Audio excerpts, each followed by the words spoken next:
Hello, everyone, and welcome to this next edition of Masterclass. It's YouTube Masterclass, which is where a lot of the masterclasses started out and finished with, say, a company like YouTube Creators, and then the next step is YouTube Masterclass. So to get a class like this, it takes a lot of years of schooling, probably at least 20, before you could teach or be a professor or deemed a professor by whatever school you're working with. That I'm adjunct to USC, Calarts, and Harvard. That it's a film studies course and it's on the genre of westerns. And we keep, if you've come in by now and this is the fourth class we've had on the subject, and there's going to be 12 total, and you get three units for taking the course if you've signed up with Coursera. And to sign up with them, you'd have to call in, and then the other thing is you'd want to take the final to get the course credit, and it's usually a well thought out essay, whether it's for or against what it's discussing in the question. Usually goes over pretty well. It's not like impossible. So we let you in on these levels to realize our class isn't impossible, really, but there are some things we talk about that haven't been done or seem too impossible to even mention. It would be like, what would it be like if George Méliès really did fly to the moon when he was making a trip to the moon?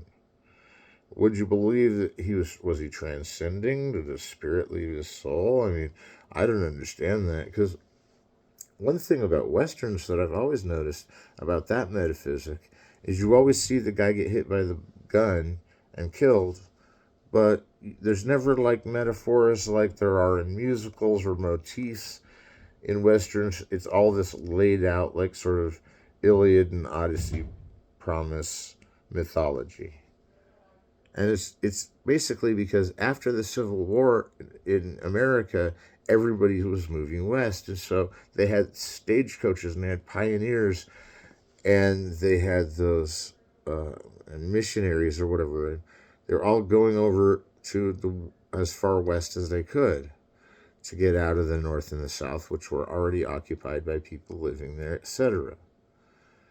So I bring this up because in my own studies, I discovered that there were worse conditions for everybody else, including even worse conditions for the Native Americans who we had mentioned, had gotten out of the Buffalo Bill trap of just dying for the sake of being entertaining, and this is against not really what they would be doing if they could be doing anything with their lives, is like the way the guy's looking at her, but she's like, well, I have other things I could do, yeah, you know.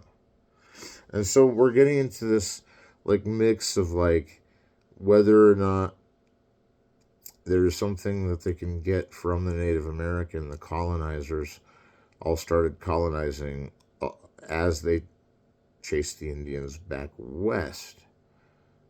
And then when they got to a really cold part of North Dakota, they split off and pushed everybody north into Canada, but none of them had any clothes. And I don't know, their clothes had been dropped because they were too heavy to climb up the hill with your clothes.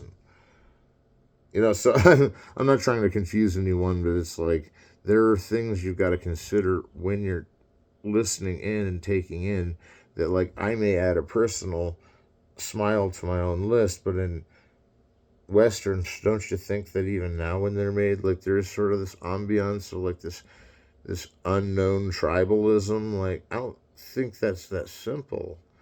And I don't think really if the Native American wanted to smoke with the guy, he would have invited him in, that he smoked with it when he came in. So I hope that's not accurate, because it seems like they just barge into an Indian's home whenever they want. Like in The Searchers and everything. And The Searchers by John Ford, it has that backwards feel, it has the backwards feel. First you save her, then you bring her home, and that's what takes 4 years, right? It takes 4 years home. Well, I don't know, but I think the vengefulness of John Wayne has only been seen again in Red River and before The Searchers, and now John Wayne is competing for his most intense acting job in anger and confusion and a heroic but in fallen hero. And so he's, and again, the instrument of prevalence is the gun in all of these westerns. And The Searchers, The Wild Bunch, even How the West Was Won had a Winchester 73 reference. And so these are all famous westerns. They're all put in stone. They're all the things we've seen. They're everything we love about movies. The Searchers, it goes on and on. It's a beautiful movie that John Wayne is coming home to meet his friends one day, and they all suddenly get attacked by an army troop, but they realize that they're on the same army, so they stop, and then they're all attacked by Indians, and then the other Indians are coming, and I don't mean to use that word because the real word is Native Americans, and I don't want to repeat the different words they use in these films for that because they don't really seem like words I ever notice, but they could be in there. I don't.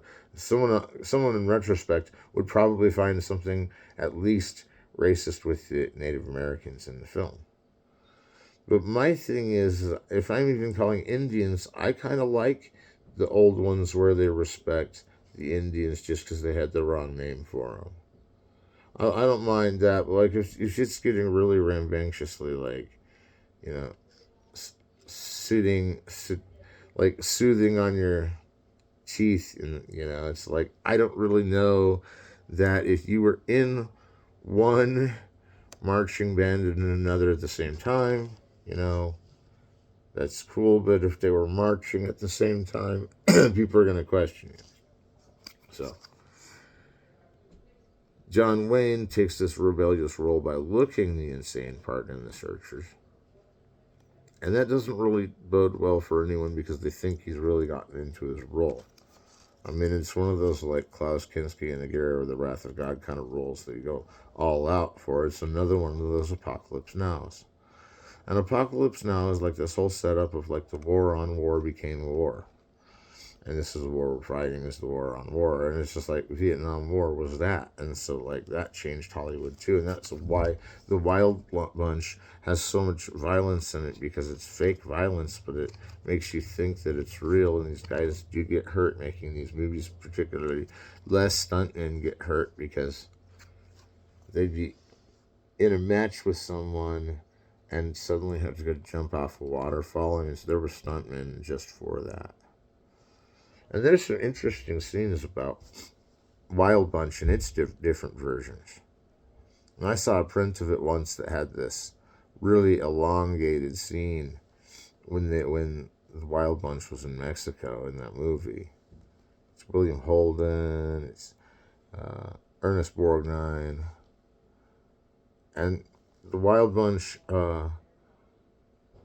had different hideouts and everything, but they suddenly they got a shipment of guns and wine and tobacco or something, and they went for it. And that sounds like the making of the movie, as Sam Peckinpah himself said he needed 3 drums of Fassbender Kush, And I shouldn't say that in class because they probably didn't really know they were working at the same time, but Fassbender took a lot more of the creative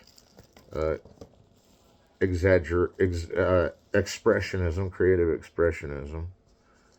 And creative expressionism is where it looks good, it is good, and you're doing it anyway because it's the good thing to do. And by good, I don't mean good and evil. That was good of you to hand me that postcard. I don't know. It's just it's a formality, but at the same time, John Wayne really plays the part so well in this that pulls it off. And that pulls off the whole question of if he's going to go recapture the flag, what would happen if we played this movie in reverse? How would we really see the elements? And have you ever watched it rewinding on any medium? Because you can see how it's made to work backward.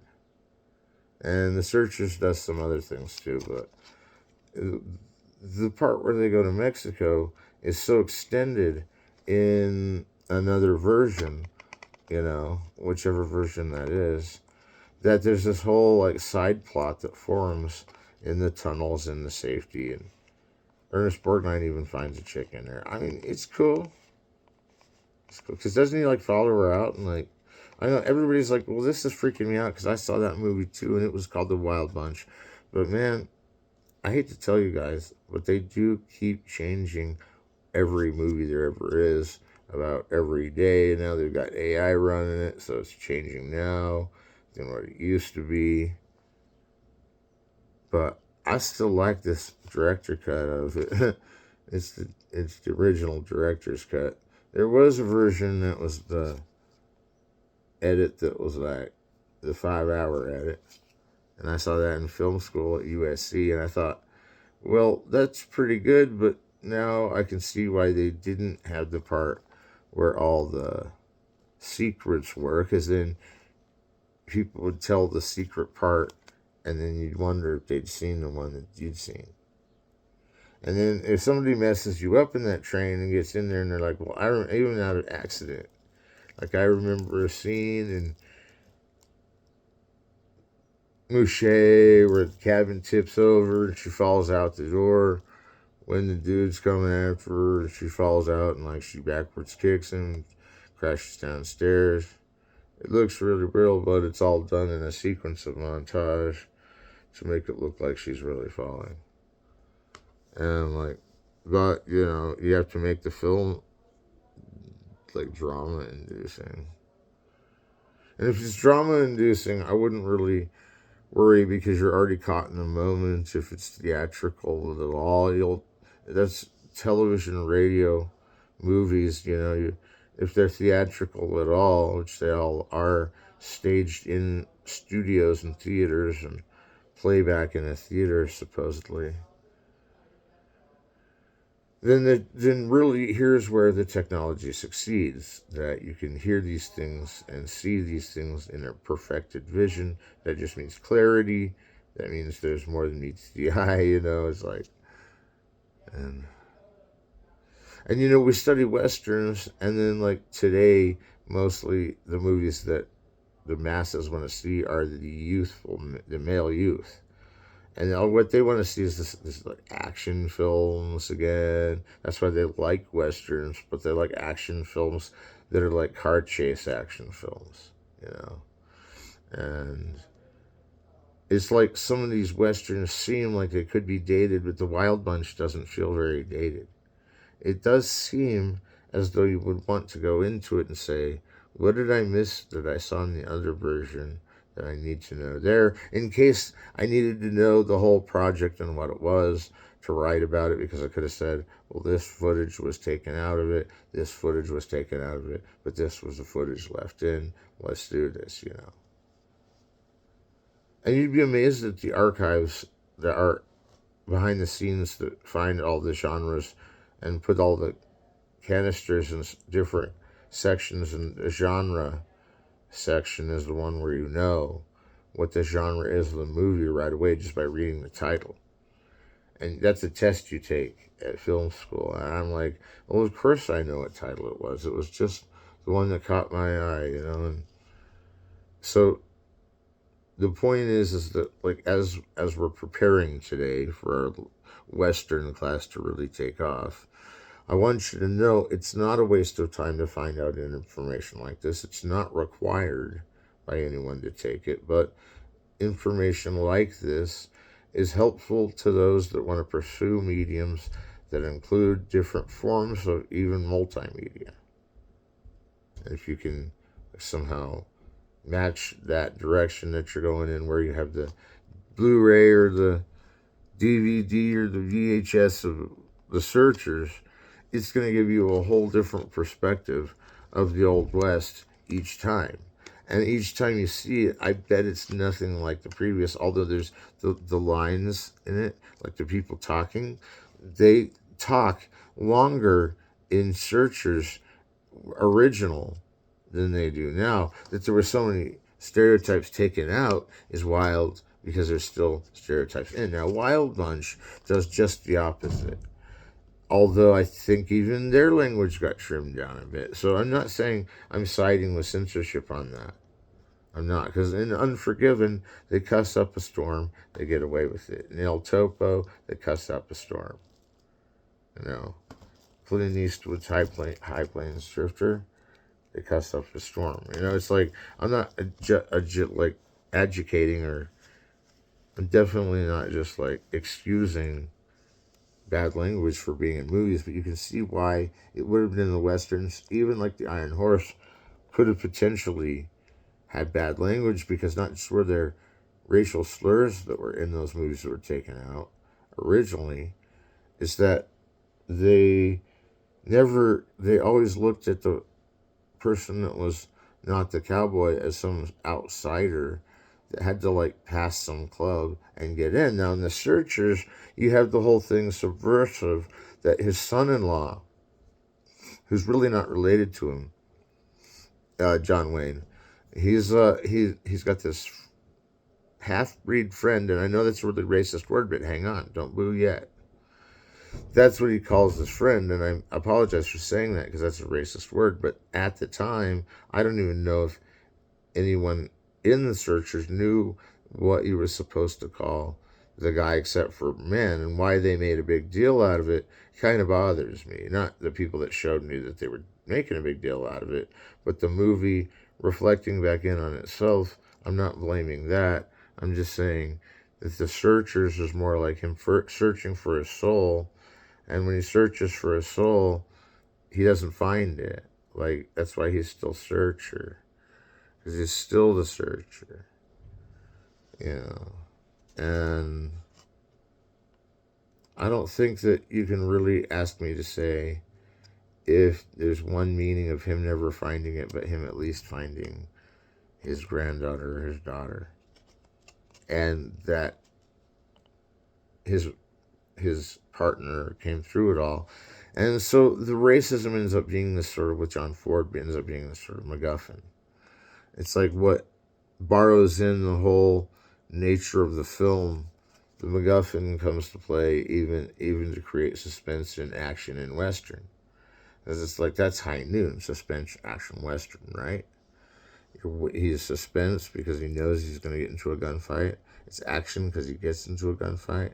And it's Western because he wins the gunfight. You know, so that's pretty much how you can tell the genre on High Noon. Although it seems pretty obvious even to non-genre Western buffs to imagine what a Western really is without seeing them. But even the case, the poster in the theater, they'll all attract you to the fact that you can tell the genre of the film by looking just at the branding or the logo or the poster or the Blu-ray of the film. And that one will always be, that poster that goes with it is cool because it's always the one that plays with the version they're playing then, if they still do those kind of circuits in Steamboat Springs, Colorado, for existence. They could get the different versions and show one big long version with all of them put together at the Chowdy. Anyway, they used to put all these films together at this projection house that was a theater, and yeah. So I like that there's ways to get film stock put back into a movie. But stock makes it sound like stock footage. We've got to be careful with that, because film stock just means you have a lot of film we can shoot on. But film stock is not really something that is easily discussable. So the point I'm getting at is the Western becomes a sort of existentialist playground that would later harvest in the writings of Paul Schrader, who would go on to write for Martin Scorsese and make movies on his own.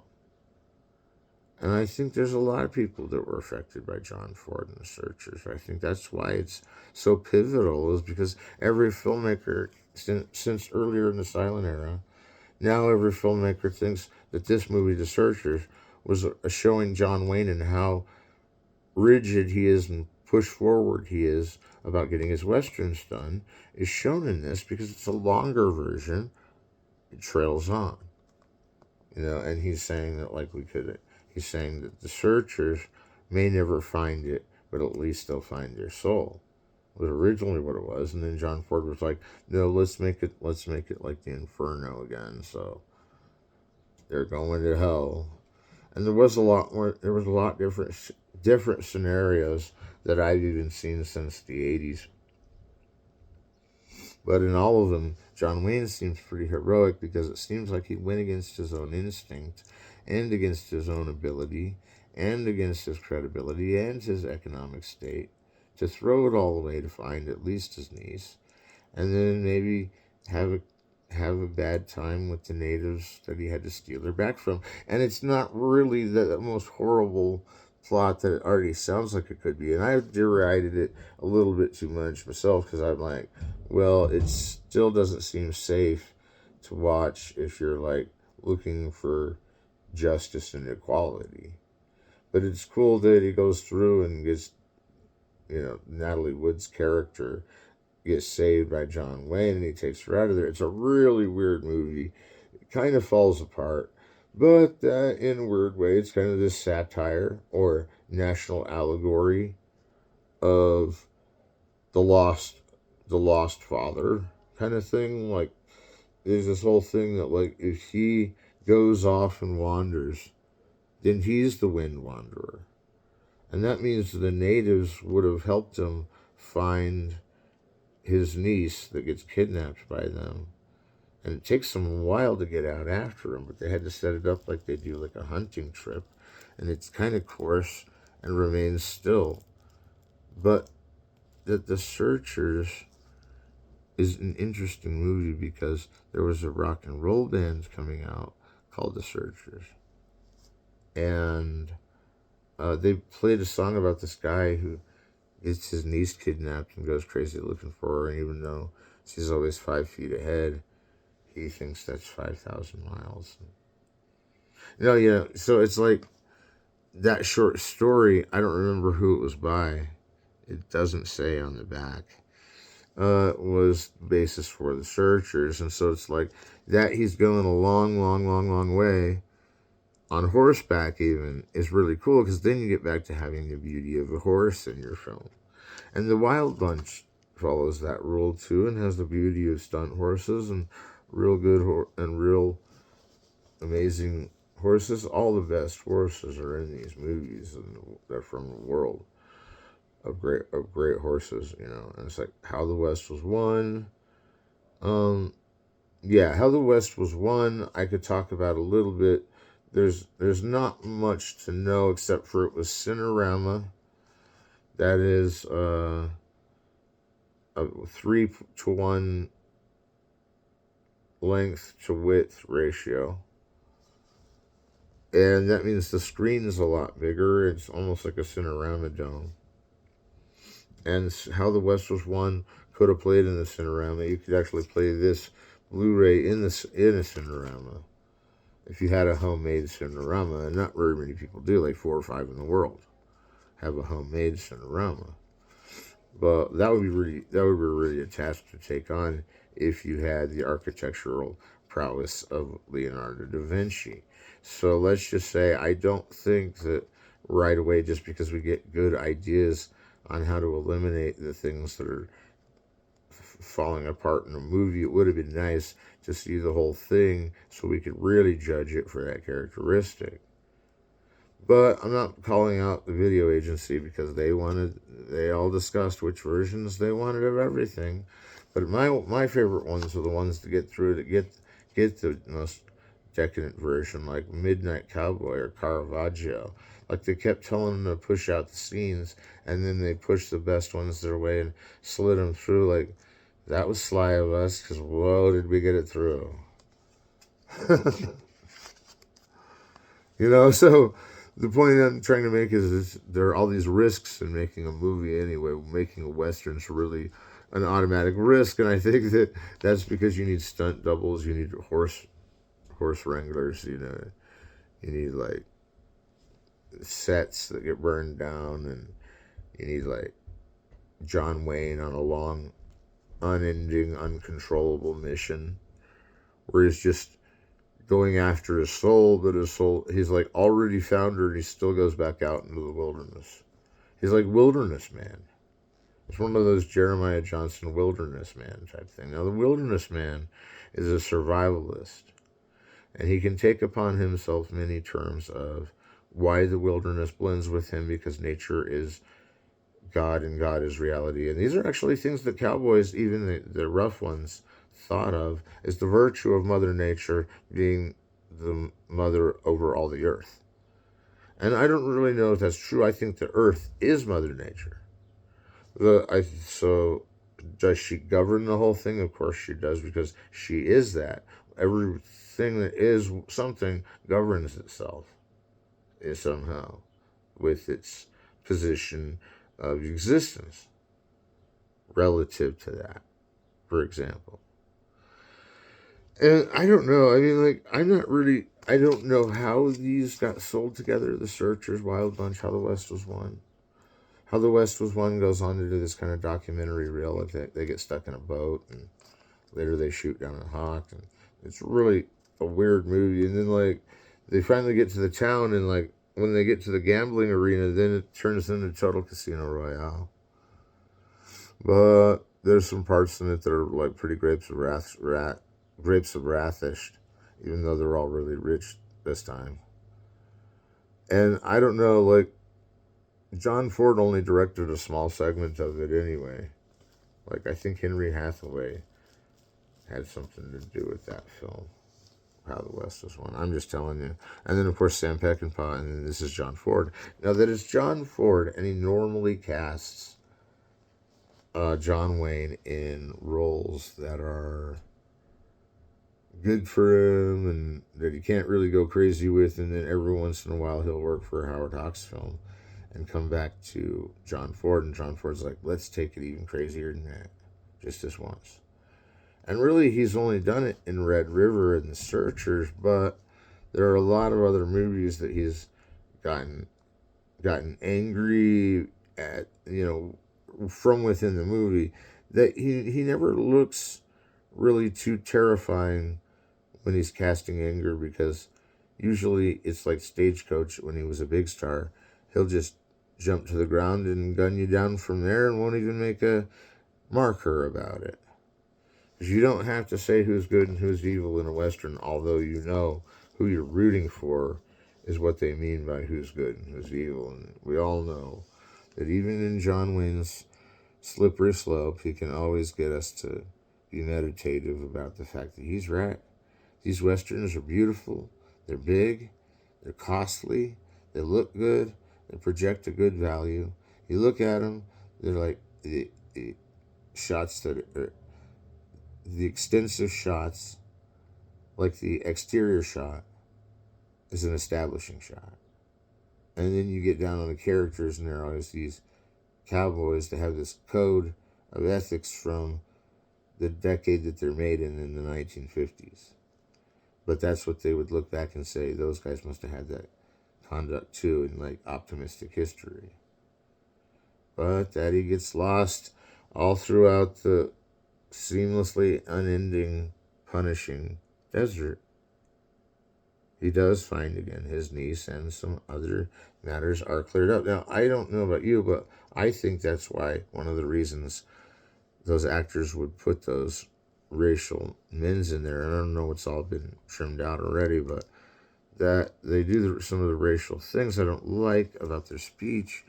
You can tell that if they had been cowboys representing cowboys from way back when, this was like 50 years before this movie came out, like 1900, 50 years before that even.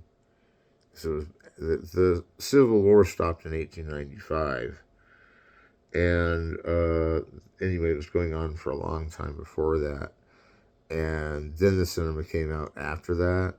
So to look at these, even Wild Bunch or Good, Bad, and the Ugly as Civil War films, it gets really difficult with even the How the West Was Won and The Searchers to find any other war it could have been except the Mexican-American War, which is never really put into the Westerns. of America. These are westerns of America. Now, that's a good point, because now a western in Poland, for instance, El Topo. Now, I don't understand that, like, El Topo is, like, banned in America, so we won't go through it too much.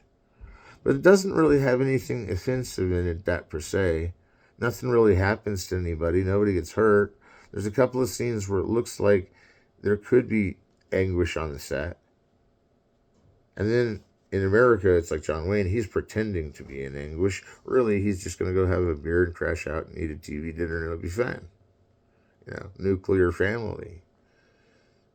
But I'm just saying, like, if there's no problem discussing how those films that are westerns are already identified as that the minute you hear about what the name of the film is or what it's going to be or see the trailer, and it has those myths, conventions, and iconography, this frontier versus the unorganized, you could say. And I don't have any problem with El Topo being this, like, expressionistic, like, wild wielding camera, like, looks like Interstellar in parts. It's got, like, it's connected to Fando and Liz and Holy Mountain.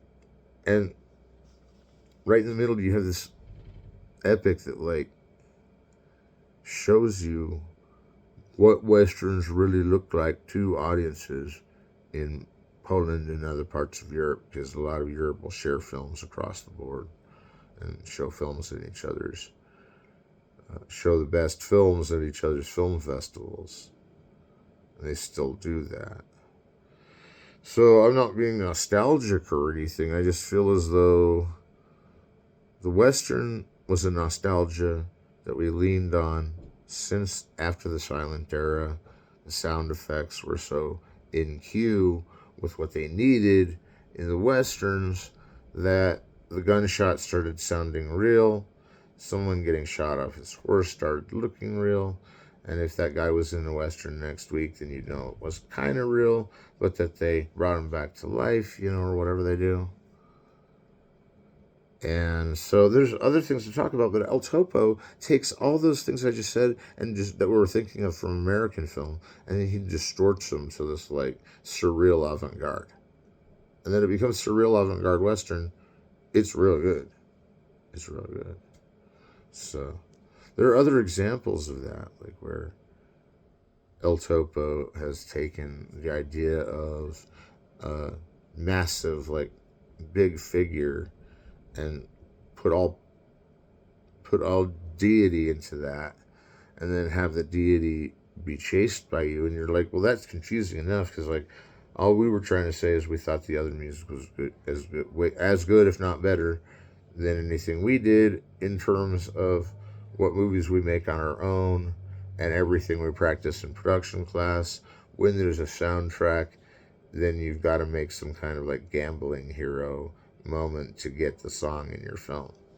It's not as easy as I can just sit here and ask for background music for Masterclass, because I've already paid for so much background music in movies that, like, now I'm even teaching myself, well, this is good for them to know, because basically there's this whole thing about once your movie's out, you can spend more money on your movie being out and upgrade it. You can upgrade the machinery it's seen on. You can upgrade the machinery as to how well the image comes out.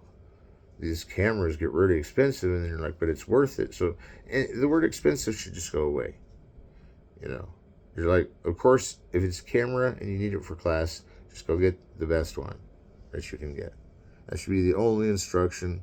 And then just hope you don't get knocked over for catching, like, something on your video you shouldn't know. And I don't know. It's not like, and if you're a filmmaker like that, then you can really look at how John Ford was really tricking everybody through the whole movie and saying, look, in The Searchers, they're not finding anything. Or, like, in The Quiet Man, it gets loud at the end. Or, like, the Iron Horse was the steel iron grill, look, that Aaron gave me when I was dying. And it's like, I'm sorry, Masterclass, but that's inappropriate because everybody revels in how John Ford actually may be still alive, and if he is, good for him. But I'm not saying that we run our program on those kind of counterintuitive uh, looks at the past that show us that their motivation wasn't getting there very well.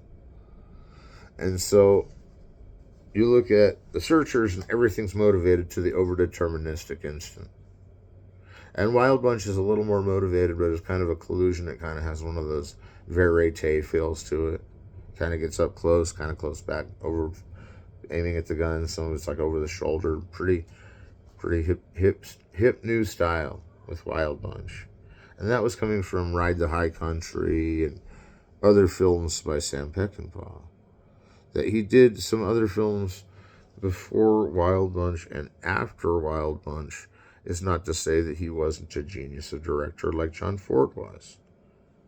So, we take a couple more looks at some things I want to get straight about the Westerns of today. And we're going to talk more about the Westerns of today next time too. So I'm just starting early because we're not done yet. It's just I wanted to kind of tell you that when you're making a movie and upgrading a movie and everything, then that's cool. But like you can still do that as a filmmaker of this movie and turn it in tomorrow a better version, and they might have a computer that's making better versions each time it's bought. But that means we're on a specific stamp plate, and that means every version's good, worth some. And it means the newest one you bought had been there for a while, then you got a pretty good chance it's the one you want to collect. Because if it's the one you want to collect and it was already there and it even costs more, you should shell out for it if you see the one that you were looking for, because that would be the version that they wanted someone to have that was the special edition. And back in the 80s, they had things like that, but you had to write your name down on like a raffle ticket or something and hand it in. No, I'm not making this up. And then all we find out about all this is really that in 1935, the Japanese already had like digital imagery.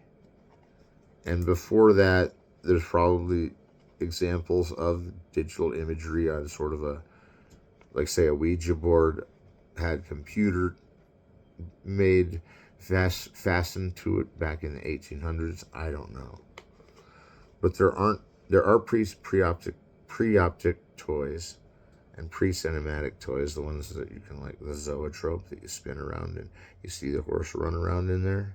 You spin it, and in 24 frames each second, it looks like the horse is racing.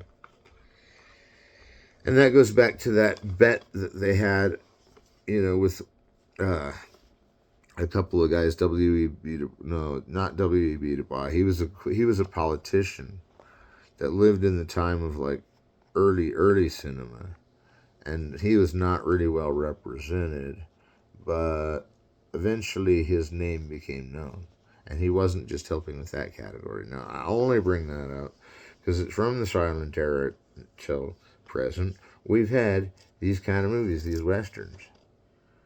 And there's are two Westerns from the 90s. And this one's from the 2000. This from the 96. They're good movies, and they're really, really killer. I like the Neil Young soundtrack in Dead Man. And Texas Rangers has some of the best choreographed action that anyone will ever see in a film. So, the Dead Man has the Barry Lyndon-esque score and get up and ironic, disaffected nature, that everyone's detached, that the Native Americans are actually the protagonists in Dead Man, even like its little big man recognition. And I don't know, I feel that Dead Man actually changes one plane of action, and that is the natives actually know they're going to need the character of Johnny Depp to help them, even if some of them died. That was his problem, is he doesn't want to see any of his Native American friends dying, especially when they brought him back to life. Now that it's a really good movie, and it has Crispin Glover, and it has Robert Mitchum in his final role in Dead Man. What really gets me about it is that if he's a Native American friend and he is after a lot of guys that were coming to kill them, the Native Americans, in the time of the Old West, then how does he have a business on the outside where he looks like the sort of Ichabod Crane, like typist or something, for all the resonance of it? It's like, I'm glad that Johnny Depp plays that role, because it's like he's tricking everybody into getting money for the Native Americans, but it's rarely seen except behind closed doors that he's doing that, and then you can't really tell for sure, but you know for sure he was sneaking them all that money. So this is a very interesting film. I mean, that he protected him somehow by stealing money makes him trustworthy for the sake of multiculturalism and it's the oppression against it. But at the same time, the natives in Dead Man, the Native Americans and Little Big Man, they liked being in those movies, kind of. They didn't still really like movies or whatever. They don't really want to do them, but like if they were in them, then progressively, even after Cheyenne Autumn, there was better treatment. But the problem I have is whenever they want to do a special effect or like some like stuntman could do as one of these characters, and then like a Native American gets hurt jumping off a horse or something. But this is the weird part.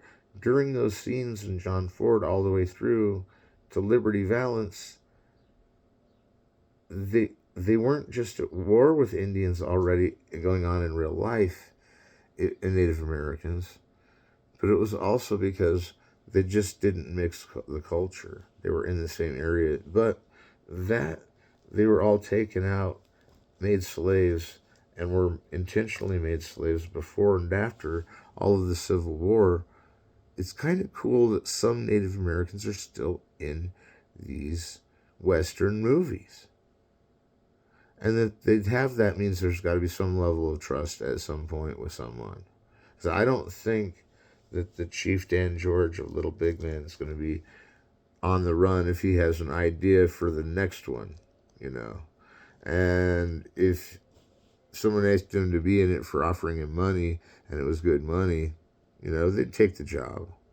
But that can fade in your memory fast, except that they at least accepted onto it on the terms of the Native American Film Consulate, which was formed after the Buffalo Bill, Birth of a Nation incident. When Buffalo Bill had all of the natives, unlike what the Altman's optimistic version says, is they didn't want to be with him, but they were the last really of their troop or their people, whatever. And so some of these natives that got into the movies, even Geronimo did that in reality, they got into the movies in the early days so they could tell their friends they were still alive. Because it wasn't them that were worried about the fact that they would lose their life. It was the fact that there was a pervading instinct right up till about 1895, and then it became more of a city life with this new medium, but that it flashes back to the Civil War in Westerns is because of Birth of a Nation, because it's not a Western, but they ride horses and train horses, and that's totally something you have to do in a Western or to be in a Western or compete in that sphere. Texas Rangers does have a lot of horseback. And it's not like the Black Stallion of the old silent era is good. And I was talking about Black Cyclone, the best horse movie of all time, where it's just those big, long cascades of horses running up and down a mountain or around a mountain or down under, horses just by the whole ream of them, those coming out, those, they'll ride down a hill, they'll do a lot, and you can film them doing that sort of, but like, you shouldn't ever force anything upon them they don't want to do, and I don't know if they do that in movies. The Humane Society said that since D.W. Griffith's film Adventures of Dolly passed as a Humane Society film, that ever after that, that's set the precedent for all movies being viewed by the Humane Society. So to see if there's Humane Society correct, and they'll put everything out of a film that they don't believe fits with the Humane Society. So even they get a say on one of the versions, but there's other versions anyway, so you know that there's one that probably appeases you more, that's probably going to be on sale the next time you go into the store. And like, so Texas Rangers I like because it's got, listen to this, starring James Van Der Beek, The Rules of Attraction, Dylan McDermott, TV's The Practice, alongside Ashton Kutcher, No Strings Attached, Rachel Lee Cook, Josie and the Pussycats, and Usher Raymond, The Faculty. After the Civil War, Texas is at the mercy of murderous bandits. From the chaos emerges a group of young cowboys summoned to reform the Texas Rangers and restore order.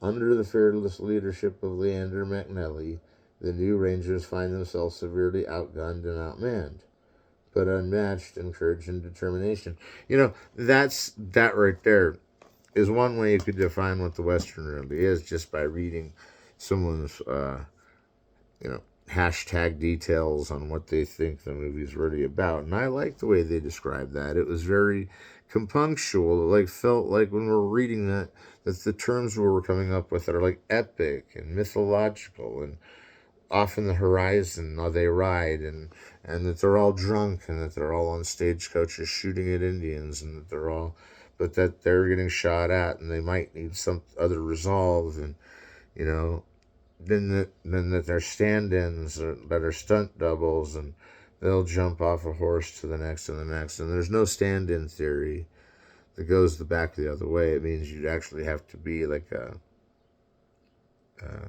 stunt man, or do a stunt that would be really hard to do in order to pull that off for the person that you're helping out.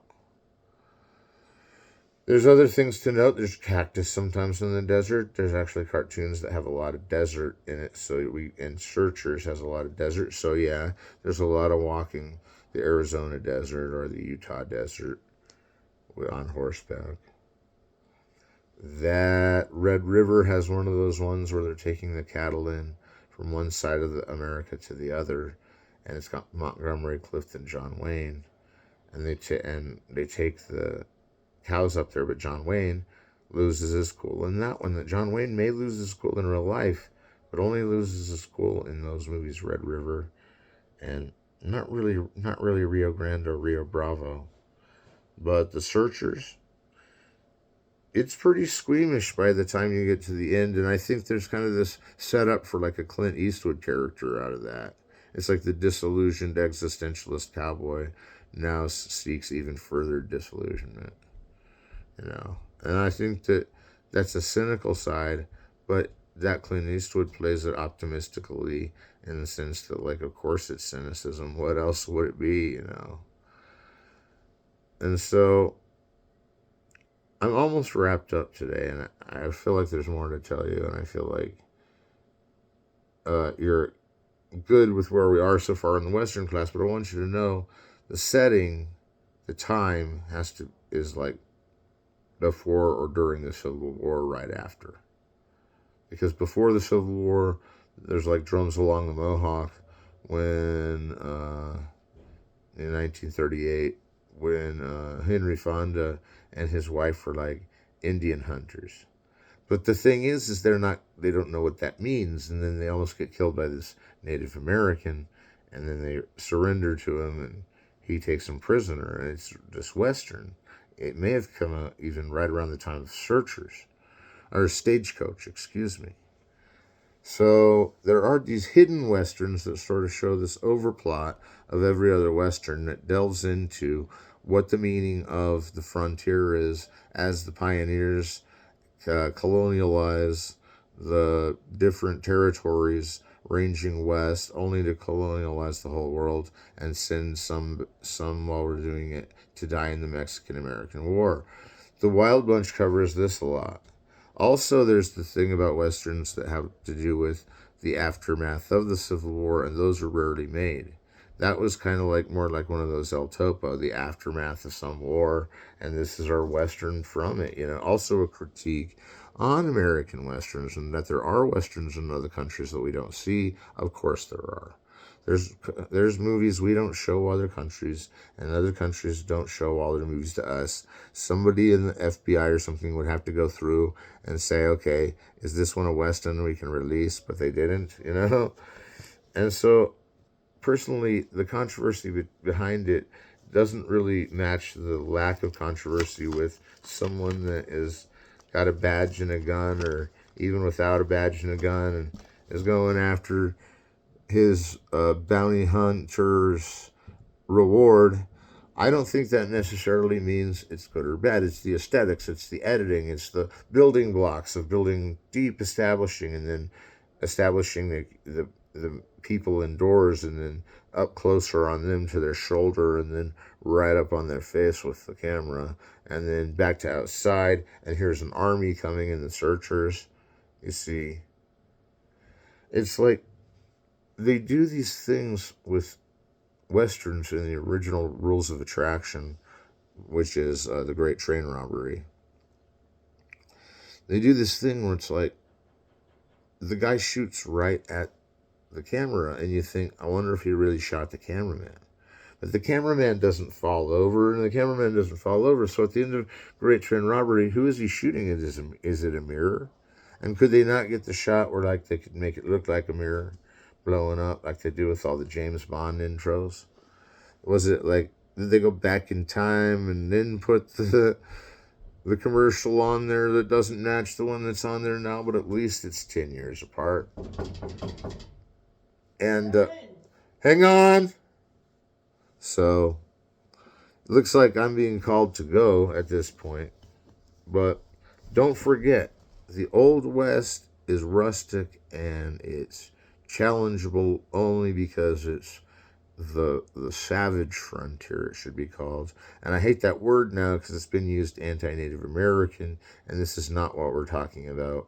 We're talking about how the Americans were hoping not to have to keep fighting the Civil War when not all the slaves were free, etc.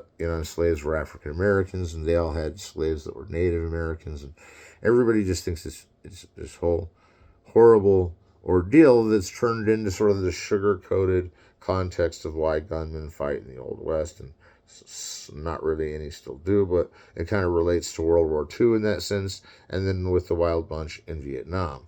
Now you can see how the different costumes, even over time, relate to the costume of the character and his time that he's in when he becomes the character. When John Wayne goes into the Searchers, he gets the costume for his character, and this is how it looks like something that belongs to him, and we kind of just look away from production design because we've seen him in pictures like that, looking like that, with his cowboy hat icon, his scarf icon, his cigarette icon, and holding the reins of a stagecoach icon.